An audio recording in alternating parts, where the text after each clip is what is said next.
Hello, you're watching The Big Story with me, Chao Suen. Subscribe to the Straits Times channel to stay up to date with our live news updates. Now, scams are still a big problem in Singapore, with victims losing $660.7 million last year. That's almost $30 million more than in 2021. Released by the police today, these figures mean that almost $1.3 billion was lost to scams in the past 2 years alone. The number of cases was also higher in 2022, up 32.6% to over 31,700. And most victims aren't who you may expect. Over 53% were between 20 and 39 years old. Now, these are the most common scam types, and one of the top scam types is relatively new. From 0 reported cases in 2020 to 686 in 2021 to over 2,106 last year. Fake friend scam calls are fast on the rise, with victims being cheated of some $8.8 million. The police says such scams typically involve scammers calling victims, pretending to be their friend or acquaintance. The scammer would then leverage the so-called friendship and find ways to request for money. Dr. Majeed Khader, Chief Psychologist at the Home Affairs Ministry, joins us now. He's also the Director of the Home Team Behavioural Sciences Centre. Thanks for joining us, Dr. Majeed. So, contrary to popular belief, it isn't the elderly who are most likely to be scammed. In fact, more than half of last year's total scam victims are between 20 and 39 years old. Is this surprising to you? And aren't younger folks presumably more savvy and less susceptible to falling prey to scams? Yeah, thank you. Thank you for that question. From everything that we have said, we do know that no one is invincible, right? So clearly everybody can be susceptible. But why are we seeing this trend with the younger people?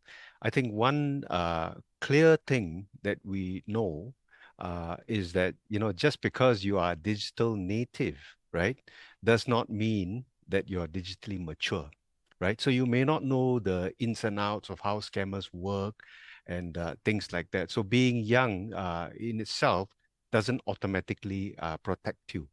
And scammers, right, as you probably gathered by now, they are very sophisticated. They are extremely persuasive. They have very good playbooks. Many of them are coming from syndicates overseas. And they groom many of the victims in a very systematic way. So we all have to be careful. The young people can be a little bit adventurous, sometimes gung-ho, right? We see them being very gung-ho. And sometimes the passion, right, may overwhelm the judgment as well, right? So if you hear about maybe there's a good deal for a concert by your favorite artist or idol, right? You get very passionate about it. And it doesn't help that a lot of the young people also have this concept of FOMO, right? The fear of missing out. So you quickly want to grab what might look like a good deal, right? But as they always say, right, if it looks too good to be true, it's probably not true. So FOMO can be one of the big reasons why young people are falling prey. The fear of missing out. Sometimes they are impulsive. They're not thinking very carefully. And also, I think the other factor to consider is that there's a certain level of overconfidence, right? I'm young, I'm a digital native, and I know what I'm doing. But we all have to be vigilant and we all have to be careful.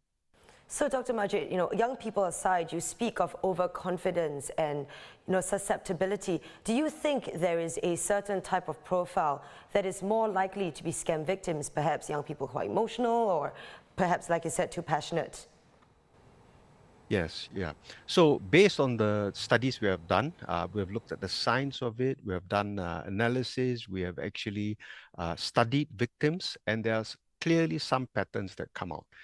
The first issue is actually, life stress, things that you're going through in life, right? You're looking for a job, you're very eager to get a job, and maybe you're trying to get some extra money, so you fall prey to some of the job scams. and maybe the deal looks too good to be true, and you quickly want to get something that looks really cheap. So life stresses appear to be one of the big things that stand out for us, that come out in our scientific research. So what's the implication? The implication is look out for one another, right? And be a guardian to our friends, lah, right? Friends must look out for one another. I think that's one of the key things that come out. The other characteristic that appears to come out is a certain degree of impulsiveness. So if you slow down and if you checked, right, with others, or if you just did a bit of background checks, you might not fall prey. But if you're impulsive and you jump into it straight away, then you might fall prey. And the third characteristic we find is a certain degree of compliance. So you get an instruction, or if you get a message that looks very authentic, and somebody tells you, look, if you don't decide, you might you lose this good deal, you jump into it straight away and you don't really question it, right? So this compliance is an issue. And one of the things we notice is that a lot of this is happening, in e-commerce marketplace. So I think it's very wise. The Ministry of Home Affairs has come up with the transaction safety rating. Take a look at some of these guides that will help you to look at which kinds of marketplaces have more safety measures in place. That's a good way of checking before you make purchases.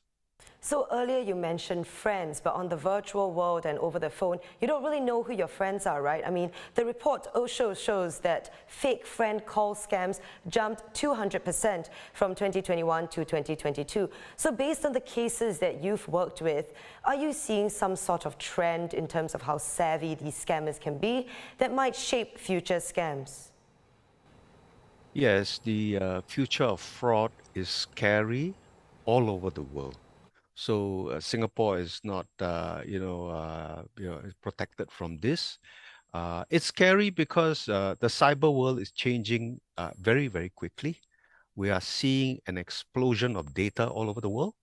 We are also seeing that people are open to sharing.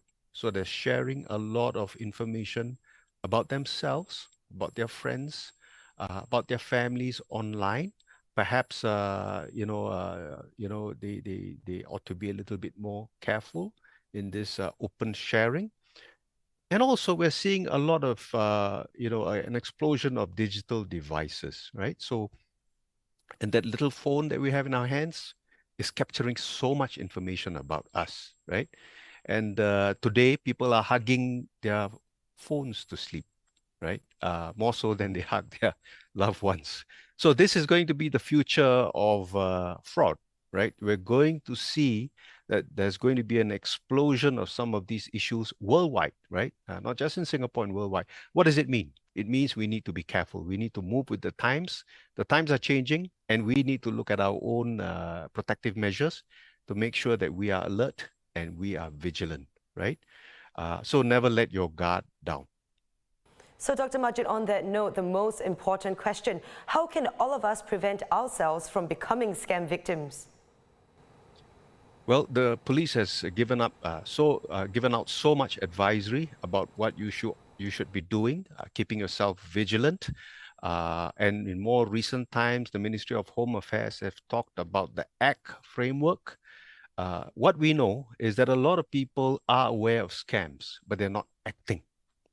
So you got to get up and do something about it, and you got to act about what you do, right? You got to add certain measures to your devices, to your computers, right? For example, the scam shield. Have you added the scam shield in, right? Make sure you add it in, your friends add it in, right? Your peers add it in. The second part of ACT is actually to check, right? Are you checking? Are you checking with others? If it's too good to be true, check with others, if you worry about something being high risk, right? No harm. Checking with the authorities, checking with your friend, checking with another person, slow down a little bit and do some double checking to make sure that you're doing the right thing. And the last part of ACT is actually telling, right? So speak out, speak to your friends. The young people should be reaching out to their friends and saying, hey, be careful about this. This might be a scam, right? So just telling somebody else is already a very good safeguard and protective measure. So this comes together as ACT or ACT. So we all must act together and look after one another. And in the psychological circles, we call this guardianship, this concept of guardianship. And it's an old concept in crime prevention that we have to look after one another. In the olden days, the kampong days, if somebody's door was left open, somebody else would come up to you and say, hey, look, do you know that your door was left open? Or do you know that your car door was left open? People look out for one another, and that's what we have to do. Definitely sounds like we need to be looking out for each other. Thank you so much, Dr. Majeed, for your wonderful advice. Dr. Majeed Khader there, Chief Psychologist at the Home Affairs Ministry.